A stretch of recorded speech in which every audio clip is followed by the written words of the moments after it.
এই হচ্ছে আমাদের ফাহিম ভাইয়ের শপ। আমরা প্রতিনিয়ত এখানে গান বাজনা করি, আপনারা দেখতে পাচ্ছেন আমাদের খুবই চমৎকার একটি গানের আড্ডা এখানে হচ্ছে। আর ঠিক এই স্টেজটার পাশেই আমাদের ফাহিম ভাইয়ের, আমি ক্যাফেটার নামে একটু দেখাই দিচ্ছি, ফ্রেন্ডস ক্যাফে সাজেক। আপনারা যারা সাজেক আসবেন অবশ্যই এই ক্যাফেতে একটু হলেও ঘুরে যাবেন। খুবই সিম্পলের মধ্যে একদম চমৎকার একটি ডেকোরেশন করেছে ফাহিম ভাই। তো যাই হোক, আমরা ফাহিম ভাইয়ের মুখ থেকে অল্প কিছু একটা কথা শুনবো। ফাহিম ভাই, কি অবস্থা? কেমন চলছে আপনার বিজনেস? ভালো চলতেছে। আপনার লোকেশনটা একটু জাস্ট বলে দিবেন। আমাদের লোকেশন হচ্ছে সাজেক গেলে ঢুকে আর্মিদের রিসোর্ট থেকে ঠিক 100 গজ পরে আমাদের ফ্রেন্ডস ক্যাফে। আপনারা ফ্রেন্ডস ক্যাফেতে আসলে নানান ধরনের জুস আইটেম এবং ফাস্টফুড আইটেম পাবেন। ইনশাআল্লাহ ভালো মানের সার্ভিস আমরা দিয়ে থাকি, ফ্রেশ খাবার থাকে আমাদের।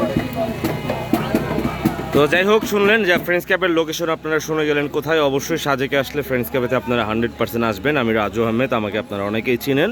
আর আমার সামনে যে আছে হচ্ছে ফাহিম ভাই, খুবই মানে নাইস একটা পার্সন।